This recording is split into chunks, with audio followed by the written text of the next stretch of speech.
नमस्कार दोस्तों, बहुत बहुत स्वागत है आप सभी का let's crack UPSC CSE academy में। मैं हूं आपका दोस्त सुमित। और दोस्तों यहां पर जैसा कि आप जानते हैं मालदीव्स के जो प्रेसिडेंट है मोहम्मद मोइजू, ये ज्यादातर न्यूज में रहते हैं। आजकल भारत के अंदर काफी ज्यादा न्यूज में बने रहते हैं। और एक छोटा सा देश है मालदीव, जो कि भारत में इंडियन ओशन में आपको देखने को मिलेगा। भारत के सदर्न रीजन में इंडियन ओशन में आपको मिलता है। और ये जो प्रेसिडेंट है मालदीव्स के, ये ज्यादातर अच्छे कारणों से नहीं बल्कि भारत के लिए जो एंटी इंडिया स्टेटमेंट्स हैं उसकी वजह से न्यूज में बने रहते हैं। और इन्होंने मालदीव में जब से इनकी सरकार बनी है, मालदीव को ऐसे स्टेज पर लाकर भारत के साथ खड़ा कर दिया है जिसमें भारत और मालदीव के रिलेशन में कुछ ना कुछ तनातनी चलती रहती है।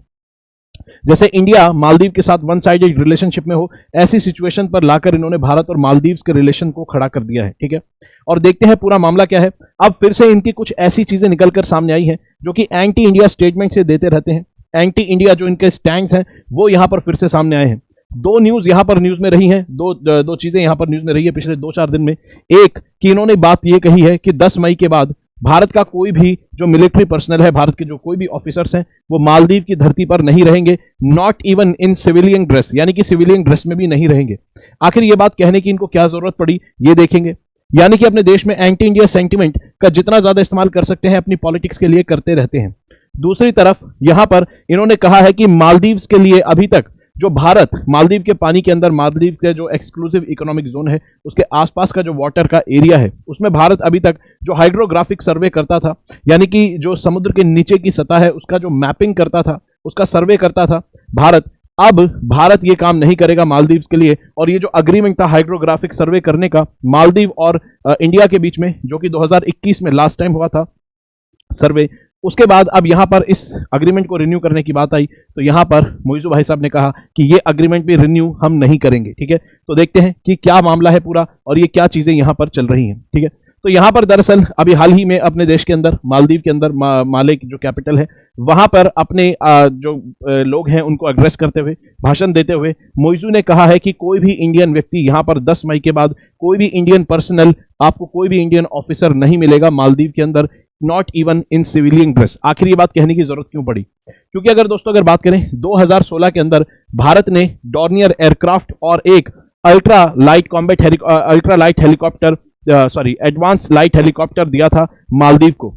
और ये जो दोनों ही एयरक्राफ्ट और हेलीकॉप्टर्स जो हैं, ये मालदीव को कुछ सर्विसेज, कुछ फैसिलिटीज प्रोवाइड करते हैं। जैसे वहां पर इवैक्यूएशन का काम करते हैं, एम्बुलेंस सर्विस प्रोवाइड करते हैं। ठीक है, इस तरह की चीजें वहां पर आपको देखने को मिलेगा कि मालदीव के अंदर कुछ बेसिक सर्विसेज, ये एयरक्राफ्ट जो कि भारत ने 2016 में गिफ्ट किए थे मालदीव को, ये वहां पर सर्विसेज अपनी प्रोवाइड करते हैं।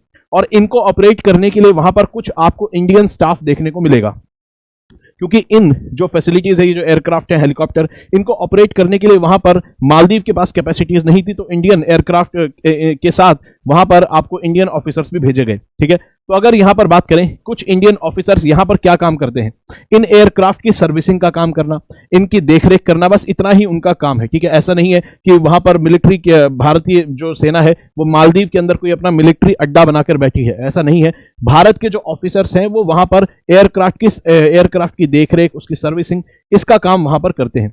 अभी टोटल अगर बात करें 88 मिलिट्री पर्सनल आपको वहां पर देखने को मिलेंगे, जो कि 3 इंडियन प्लेटफॉर्म्स में यहां पर काम करते हैं और उन एयरक्राफ्ट की देखरेख करते हैं जो कि ह्यूमैनिटेरियन और मेडिकल इवैक्यूएशन का काम करते हैं। जैसे कोई आपदा आ गई तो उस समय लोगों को वहां से निकालना, बचाव का, राहत का काम करना, मेडिकल फैसिलिटीज प्रोवाइड कराना, इवैक्यूएशन करना। ठीक है, ये काम यहां पर करते हैं। अब ऐसे में इन लोगों को, इन ऑफिसर्स को मालदीव से बाहर निकाला जाए, ये एंटी इंडिया सेंटिमेंट के आधार पर जो प्रेसिडेंट मोइजू हैं ये पावर के अंदर आए, तो इसलिए अब ये अपनी पॉलिटिक्स और चमकाने के लिए ऐसी स्टेटमेंट देते रहते हैं कि भारत की मिलिट्री मालदीव के अंदर है और हमारी सॉवरेनिटी कॉम्प्रोमाइज हो रही है, हमारी स्वायत्तता कॉम्प्रोमाइज हो रही है, तो भारतीय जो सैनिक हैं, भारतीय जो मिलिट्री के ऑफिसर हैं, इनको यहां से जाना चाहिए। और इंडिया आउट कैंपेन चलाते रहते हैं, इसकी बात करते रहते हैं। ठीक है, तो और यहां पर अगर इस पूरे मामले की बात की जाए, ये चर्चा जो विषय है काफी दिन पहले भी न्यूज में बना रहा था। तब इंडिया ने यहां पर इस बात को मान लिया था, ठीक है भाई, हम क्या करेंगे, अपने जो मिलिट्री पर्सनल्स हैं उनको यहां से निकाल लेंगे, कोई समस्या नहीं है, लेकिन जो एयरक्राफ्ट वगैरह वहां पर चल रहे हैं उनकी सर्विसिंग वगैरह सारी चीजें जरूरी है, तो एक काम करेंगे, हम यहां से अपने ऑफिसर्स को बुला लेंगे, लेकिन उसके इक्वल नंबर्स में आपको क्या करना होगा, सिविलियन जो फोर्स है उसको ट्रेन करके वहां पर डिप्लॉय करना होगा, ताकि लोग उसको, जो सिविलियन जो वहां पर है वो उसको ऑपरेट ठीक से कर पाए। ठीक है, तो यहां पर कहा गया था कि भाई इंडिया के जो लोग हैं, इंडिया जो है अपने ऑफिसर्स को बुला लेगा और इक्वल नंबर ऑफ सिविलियन से वहां पर उसको रिप्लेस करेगा। तो अगर यहां पर बात करें, अब यहां पर फिर मालदीव के अंदर ये चर्चा उड़ने लगी कि भाई मिलिट्री पर्सनल तो वहां पर जा रहे हैं, लेकिन सिविलियन ड्रेस में जो आ रहे हैं वो भी मिलिट्री के ही लोग हैं, और मिलिट्री के ही लोग सिविलियन कपड़े पहन के मालदीव्स के अंदर दोबारा से इन सभी फैसिलिटीज में बने रहेंगे। तो ऐसे में फिर यहां पर कहना पड़ा प्रेसिडेंट मोइजू को कि भाई 10 मई के बाद कोई भी मिलिट्री पर्सनल भारत का यहां पर मालदीव में नहीं रहेगा, चाहे सिविलियन ड्रेस में ही क्यों ना हो। ठीक है, तो ये सब बातें हैं, इसी वजह से यहां पर कहना पड़ा, जिसमें आपको फिर से दिखता है कि कैसे एंटी इंडिया सेंटिमेंट का इस्तेमाल किया जा रहा है। उसके अलावा अगर यहां पर बात करें, मालदीव्स ने क्या किया, मालदीव्स ने यहां पर हाल ही में श्रीलंका के साथ भी अग्रीमेंट साइन किया है कि एयर यहां पर इवैक्यूएशन फैसिलिटीज होती है, मेडिकल एयर इवैक्यूएशन फैसिलिटीज, उसके लिए यहां पर एग्रीमेंट साइन किया है श्रीलंका के साथ। ठीक है, तो भारत के साथ यहां पर रिश्ते खराब करने के बाद मालदीव्स इधर उधर से सहायता भी लेने की पूरी कोशिश कर रहा है। साथ ही में यहां पर आपको कोई भी हैरानी नहीं होनी चाहिए कि अभी हाल ही में बिल्कुल 1-2 दिन के अंदर जैसे जैसे एंटी इंडिया स्टेटमेंट अभी आई है, इन्हीं स्टेटमेंट्स के दौरान मालदीव ने चाइना के साथ एक डिफेंस अग्रीमेंट भी साइन किया है। ठीक है, तो इसमें कोई हैरानी नहीं होनी चाहिए, क्योंकि ये जो प्रेसिडेंट है, प्रेसिडेंट मोइजू, भारत के खिलाफ स्टैंड लेते हैं और प्रो चाइना इनका स्टैंड आपको देखने को मिलता है। इतना ही नहीं, यहां पर अभी जब ये चर्चा हुई कि भाई भारत के साथ अब जो हाइड्रोग्राफिक सर्वे होता है इसको भी कंटिन्यू नहीं करेंगे। ठीक है, तो दूसरी न्यूज ये है कि एक और जो एंटी इंडिया स्टैंड यहां पर लिया गया है वो ये कि हाइड्रोग्राफिक सर्वे जो भारत करके देता था और डेटा शेयर करता था मालदीव के साथ, अब इसको भी डिसकंटिन्यू करने की बात की गई है। अब यहां पर अगर देखें तो इसमें बात क्या कही गई है, फिर कौन करेगा, कैसे ये लोग अपना हाइड्रोग्राफिक सर्वे करेंगे। हाइड्रोग्राफिक सर्वे आखिर होता क्या है दोस्तों, किसी भी देश के आसपास उसका जो वाटर होता है एक्सक्लूसिव इकोनॉमिक जोन तक, वो वहां पर अपनी कुछ रिसर्च फैसिलिटीज तक, रिसर्च एक्टिविटीज तक कर सकता है कोई भी देश। ठीक है, एक तो होता है, आपको पता होगा, टेरिटोरियल वाटर, जो कि आपको 12 नॉटिकल माइल्स तक मिलेगा। उसके बाद 200 नॉटिकल माइल्स तक आपको एक्सक्लूसिव इकोनॉमिक जोन मिलता है। उस एक्सक्लूसिव इकोनॉमिक जोन के अंदर कई रिसर्च और एक्टिविटीज देश कर सकता है, सर्वेज कर सकता है, और उसमें नेचुरल रिसोर्सेज जो मिलते हैं उस रिसोर्सेज को भी वो देश एक्सप्लॉइट कर सकता है, यानी कि यूज कर सकता है। तो ऐसे में जरूरी है कि आप समुद्र के नीचे की जो सतह है उसका आप सही से सर्वे करें। आपको पता होना चाहिए कि सतह कैसी है। आपको वहां पर हो सकता है कि अंडर वाटर केबल बिछानी पड़े, या कोई भी काम आपको करना हो, आपको एक्सप्लोरेशन करनी हो, नेचुरल रिसोर्सेज यूज करने हो, ऐसे में आपको सतह के नीचे पता होना चाहिए कि कहां पर खाई है, कहां पर पहाड़ है, कहां पर जो वाटर करंट है वो फास्ट बहता है, कहां पर पानी जो है थोड़ा स्लो चलता है समुद्र के नीचे। ये सारी जानकारी मिलती है हाइड्रोग्राफिक सर्वे से। तो यहां पर ये छोटा मोटा टास्क नहीं है, ये काफी भारी भरकम टास्क होता है। अभी मालदीव के पास ये कैपेसिटी नहीं है, मालदीव के पास कैपेसिटी नहीं है कि उसके आइलैंड के आसपास जितना भी पानी है उसका एक्सक्लूसिव इकोनॉमिक जोन काफी बड़ा है और उसमें वो सर्वे कर पाए। तो मालदीव का यहां पर कहना है कि ये खुद ऐसी फैसिलिटीज डेवलप करेंगे, ऐसी फैसिलिटीज अक्वायर करेंगे, कैपेसिटी डेवलप करेंगे, मशीनें खरीदेंगे और हाइड्रोग्राफिक सर्वे खुद से करेंगे, और 24/7 अपने वाटर में मॉनिटरिंग कर सकें, ऐसी फैसिलिटीज भी और कैपेसिटीज भी डेवलप करेंगे। अब यहां पर भारत काफी मालदीव की मदद करता था। ये जो एयरक्राफ्ट हैं, ये जो इवैक्यूएशन फैसिलिटीज हैं, उसके अलावा मॉनिटरिंग का भी काम करता था। आसपास के जो टेरिटोरियल वाटर है, उसके अलावा जो एक्सक्लूसिव इकोनॉमिक जोन है, यहां पर भी नजर रखने में ये जो एयरक्राफ्ट और हेलीकॉप्टर है काम आते थे। तो अब यहां पर देखना होगा कि भाई मालदीव ये सब काम खुद से कैसे करता है। अब यहां पे कहने की जरूरत नहीं है, अगर ये लोग मशीन खरीदेंगे, फैसिलिटीज खरीदेंगे, तो जाहिर सी बात है कहां से खरीदेंगे, जाहिर सी बात है चाइना से खरीदेंगे, क्योंकि चाइना से ऑलरेडी डिफेंस अग्रीमेंट भी इन्होंने साइन कर लिया है। तो अब हमें कोई हैरानी नहीं होनी चाहिए, आने वाले समय में मालदीव चाइना से लार्ज स्केल पर डिफेंस इक्विपमेंट्स खरीदे, मशीनरीज खरीदे, सर्वे के लिए चीजें यहां पर खरीदे। ठीक है, और मोइजू का कहना है कि पहले भारत से इनको ये मैप्स और सर्वेज खरीदने पड़ते थे, अब ये खुद डेवलप करेंगे, लेकिन सबको पता है कि चाइना से ही ये सारी चीजें चलने वाली हैं। प्रेसिडेंट मोइजू जो है, इनकी अगर हिस्ट्री देखेंगे तो आपको पता चलेगा, खुद एंटी इंडिया कैंपेन के दौरान इंडिया आउट कैंपेन वाली टी शर्ट पहनकर खड़े हुए हैं, और ये जो कैंपेन आपको मालदीव के अंदर देखने को मिलेगा, ये इंडिया आउट कैंपेन दरअसल किस चीज के लिए है? भारतीय मिलिट्री के जो सेना के जो लोग वहां पर एयरक्राफ्ट को जो ऑपरेट करते हैं, सर्विसिंग करते हैं, उन्हीं को, उन कुछ चंद ऑफिसर्स को निकालने के लिए ही इंडिया आउट कैंपेन चलाया गया और इसके आधार पर पावर में आते हैं प्रेसिडेंट मोइजू। अगर आप हिस्ट्री देखेंगे तो यहां पर आपको अब्दुल्ला यामीन दिखेंगे जो कि आपको 2018 तक पावर में दिखते हैं। 2018 से 23 तक आपको यहां पर सोली की सरकार मिलती है, इब्राहिम मोहम्मद सोली की। उसके बाद आते हैं मोहम्मद मोइजू। मोहम्मद मोइजू और यहां से जो अब्दुल्ला यामीन है, ये दोनों ही प्रो चाइना प्रेसिडेंट रहे हैं मालदीव्स की हिस्ट्री में। जबकि भारत के जो रिलेशन जो आपको बेहतर होते हुए नजर आएंगे वो इब्राहिम मोहम्मद सोली के जमाने में बेहतर रिलेशन भारत के और मालदीव के होते हुए नजर आएंगे। तो भारत की जितनी इंपॉर्टेंट डेवलपमेंट्स हुई थी अच्छी अच्छी, वो आपको देखने को मिलेगी कि यहां पर इब्राहिम सोली के जमाने में काफी अच्छे रिलेशन भारत और मालदीव के रहे थे।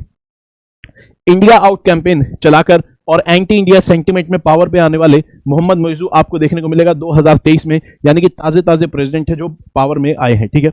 और इसके बाद से ही कई बार आपको एंटी इंडिया सेंटीमेंट्स और इस पर आधारित चीजें मालदीव्स में देखने को मिलेगी। जैसे हाल ही में जब president Modi, prime minister Modi Bharat के लक्षद्वीप बीच पर गए लक्षद्वीप के टूरिज्म को प्रमोट करने, तब ऐसे में हमने देखा कि कई डेरोगेटरी रिमार्क्स आए, कई उल्टी सीधी स्टेटमेंट्स। मालदीव के जो प्रेसिडेंट है, जो प्रो चाइना, मालदीव के जो मिनिस्टर्स हैं जो प्रो चाइना स्टैंड रखते हैं, उन लोगों के ऐसे स्टेटमेंट्स आए जो कि भारतीय प्राइम मिनिस्टर को अपमानित करते हैं।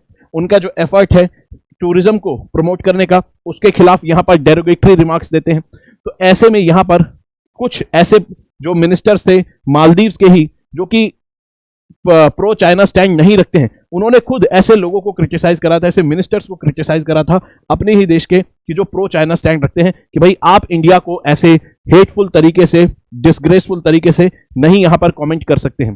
तो मालदीव के अंदर आपको इस तरह की चीजें देखने को मिलेगी कि एक फैक्शन आपको मिलेगा जो कि प्रो चाइना प्रॉपर मिलेगा और एक फैक्शन जो है वो ऐसा एंटी इंडिया नहीं है। तो ये सारी पॉलिटिक्स है। पॉलिटिक्स इंसान से क्या क्या ना करवाए। यहां पर आप देखिए किस तरह से मोहम्मद मोइजू जो है अपने देश के रिलेशंस भारत से खराब करते जा रहे हैं अपनी पर्सनल पॉलिटिक्स के लिए। और भारत इमीडिएट नेबर है मालदीव्स का। और यहां पर अगर बात करें, ये जब पूरा ये सारा सिनारियो हुआ था कि मालदीव्स के जो मिनिस्टर्स हैं, प्रो चाइना मिनिस्टर्स टाइप के लोग, इन लोगों ने, पॉलिटिशियंस जो हैं, इन लोगों ने भारत के टूरिज्म पर कमेंट करे थे, तब भारत के अंदर एक बॉयकॉट मालदीव ट्रेंड करने लगा था और कई लोगों ने अपने 3-3 लाख रुपए के पैकेज जो ले रखे थे टूरिज्म के, उनको कैंसिल कर दिया कि भाई हम मालदीव नहीं जाएंगे, हम तो लक्षद्वीप जाएंगे, ठीक है, भारत को सपोर्ट करने के लिए। और ऐसे में भारी गिरावट देखी गई थी कि कैसे जो भारतीय टूरिज्म है वो एकदम से हिट करता है मालदीव को और कई सारे टूरिस्ट जो है एक झटके में मालदीव को अपनी ट्रैवल डेस्टिनेशन के रूप में कैंसिल कर देते हैं। ऐसे में अगर अब लेटेस्ट आंकड़ा अब देखें तो अब चीजें क्या कहती है। एक जमाने में, यानी कि आज से कुछ महीनों पहले, भारत एक टॉप सोर्स होता था टूरिज्म का मालदीव के लिए। अब यहां पर वो स्पेस ले लिया है चाइना ने और चाइना अब लगभग 12% टूरिज्म को होल्ड करता है मालदीव के अंदर। यानी कि 12% जो लोग हैं वो चाइना से मालदीव के अंदर टूरिज्म के लिए जाते हैं। लगभग 4 लाख से ज्यादा लोग चाइना से मालदीव जाते हैं टूरिज्म के लिए। और भारत ने अब ये जो प्लेस भारत होल्ड करता है, यहां पर लगभग 6% टूरिज्म जो है वो अब इंडिया से मालदीव में आपको देखने को मिलेंगे। तो टोटल जो टूरिस्ट आते हैं मालदीव में 6% इंडियन है और 12% से ज्यादा आपको चाइनीज देखने को मिलते हैं। तो इससे क्या होता है, इससे आप देखिए हुआ कुछ नहीं, पॉलिटिक्स से इकोनॉमी भी अफेक्ट होने लगी, तो रिलेशन खराब होते हैं, तो ये चीजें होती हैं।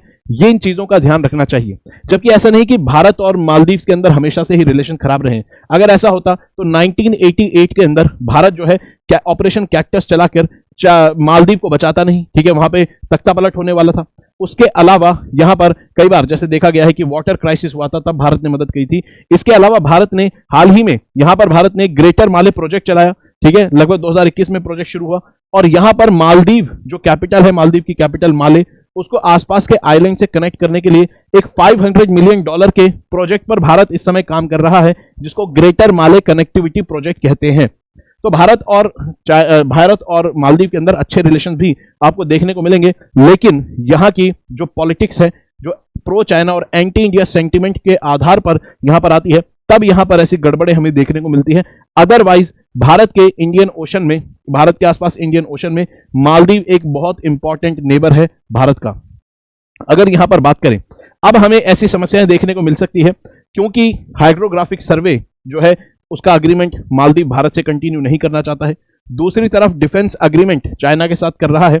तो ऐसे में हमारी चिंताएं बढ़ती है, क्योंकि हम ऑलरेडी कई बार देख चुके हैं कि चाइनीज रिसर्च वेसल्स यानी कि चाइना के कुछ जहाज जो है पानी के, वो भारत के आसपास समुद्री रीजन में और भारत के आसपास यहां पर, ठीक है, भारत के आसपास देखे गए हैं। ठीक है, तो भारत के आसपास कई बार चाइनीज वेसल्स को देखा गया है इंडियन ओशन में, तो हमारी चिंताएं बढ़ाते हैं और भारत इस पर प्रोटेस्ट भी दर्ज कराता है। हालांकि चाइना कह देता है कि भाई ये जो जहाज हैं पानी के, ये सिर्फ यहां पर डेटा कलेक्ट करने के लिए आए हैं, कोई आपके यहां पर जासूसी करने नहीं आए हैं। जबकि भारत की चिंता रहती है कि ये जो चाइनीज जहाज पानी के आते हैं, ये रिसर्च करते हैं, सर्वे करते हैं और ये डेटा चाइनीज मिलिट्री को भेजेंगे।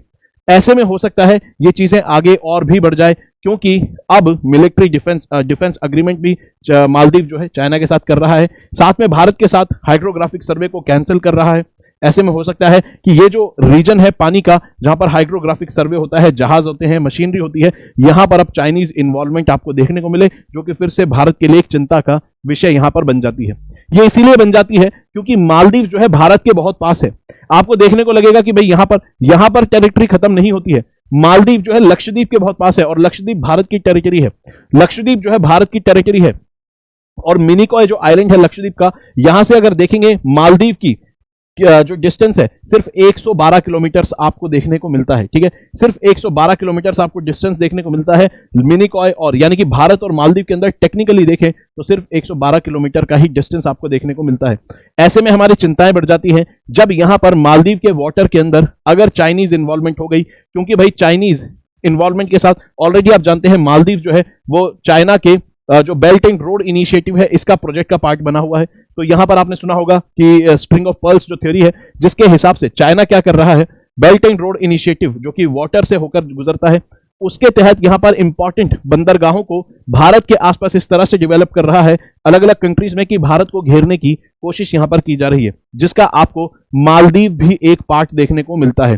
तो ये हमारी चिंताएं फिर और ज्यादा बढ़ जाती है। ऐसे में भारत को जरूरत है कि भारत सतर्क रहे और ऐसे में भारत भी अपनी पोजीशन स्ट्रांग करता रहे। हमारे पास भारत क्योंकि इंडियन ओशन के अंदर एक नेट सिक्योरिटी प्रोवाइडर बनने का पूरा पक्का दावेदार रहता है और भारत इसके लिए हमेशा इस पोजीशन में as a net security provider Bharat काम भी करता है। ठीक है, तो ऐसे में हमें जरूरत है कि हमारे रिलेशन मालदीव से बेहतर होते जाए। ठीक है दोस्तों, आगे बढ़ने से पहले यहां पर इंपॉर्टेंट जानकारी, जितने भी दोस्त यहां पर यूपीएससी की तैयारी कर रहे हैं उनके लिए एक अच्छा ऑफर है। यहां पर एक्सटेंशन ऑफर चल रहा है। जितने भी कॉम्प्रिहेंसिव कोर्सेज हैं उनके ऊपर आपको 6 महीने एक्स्ट्रा मिलते हैं, यानी कि आपका कोर्स 6 महीने एक्स्ट्रा वैलिड रहेगा। ठीक है, और 2025 की अगर आप तैयारी कर रहे हैं, सभी टॉप एजुकेटर्स आपको पढ़ाते हैं, 1-on-1 मेंटोरशिप मिलती है, लाइव क्लासेस मिलती है, प्री और मेंस का आपको एक्सेस मिलता है, टेस्ट सीरीज का स्टडी मटेरियल मिलता है। कोड आपको लगाना होगा SMK लाइव अगर आप 6 महीने तक एक्स्ट्रा वैलिडिटी कोर्सेज पर चाहते हैं। इसके अलावा यहां पर आपको देखने को मिलता है कि करंट अफेयर की इंपॉर्टेंस को ध्यान में रखते हुए करंट और स्टैटिक को लिंक करने के लिए एक स्पेशल प्रोग्राम लेकर आया गया है, अनअकैडमी करंट अफेयर्स नेविगेटर, यानी कि यू कैन। यहां पर जितने भी टॉप एजुकेटर्स हैं आपको अलग अलग फील्ड के अलग अलग सब्जेक्ट से जुड़े हुए करंट अफेयर्स को पढ़ाते हैं, स्टैटिक से कैसे लिंक होता है, सारी बातें बताते हैं। कोड आपको लगाना होगा SMK लाइव अगर आप इसमें एनरोल करना चाहते हैं तो। ठीक है, चलिए उसके अलावा UPSC civil services championship test आपको देखने को मिलेगा, जिसके अंदर आप अपनी नॉलेज को टेस्ट करने के साथ साथ रिवॉर्ड्स भी जीत सकते हैं, स्कॉलरशिप जीत सकते हैं अप टू 90%, टेस्ट सीरीज का एक्सेस जीत सकते हैं, लैपटॉप वगैरह सारी चीज जीत सकते हैं। सबसे अच्छी बात है फ्री में रजिस्ट्रेशन होता है, आप फ्री में रजिस्ट्रेशन यहां पर कर सकते हैं और 90% तक स्कॉलरशिप जीत सकते हैं और अपने टॉप एजुकेटर्स के द्वारा यहां पर रिवॉर्ड भी पा सकते हैं बाकायदा स्टेज के ऊपर। ठीक है, कोड आपको लगाना होगा SMK लाइव इस टेस्ट सीरीज, इस टेस्ट के अंदर, स्कॉलरशिप टेस्ट के अंदर एनरोल करने के लिए। कब होगा ये? संडे को होगा 10 मार्च को सुबह 11 बजे और शाम को 5 बजे। तो आप इसके अंदर आराम से 10 तारीख को याद रखेंगे, 10 मार्च को सुबह 11 बजे, शाम को 5 बजे इस टेस्ट के अंदर एनरोल करेंगे। तो दोस्तों ये तो पूरी जानकारी कि कैसे इंडिया और मालदीव के रिलेशन का स्टेटस इस समय क्या चल रहा है, क्यों ऐसी स्टेटमेंट्स आती रहती हैं, ये सारी चीजें हमने समझी। मेरे ख्याल से वीडियो अगर अच्छी लगी तो वीडियो को लाइक करेंगे, चैनल को सब्सक्राइब करेंगे दोस्तों, पढ़ते रहेंगे, अपना ख्याल रखेंगे। जय हिंद दोस्तों।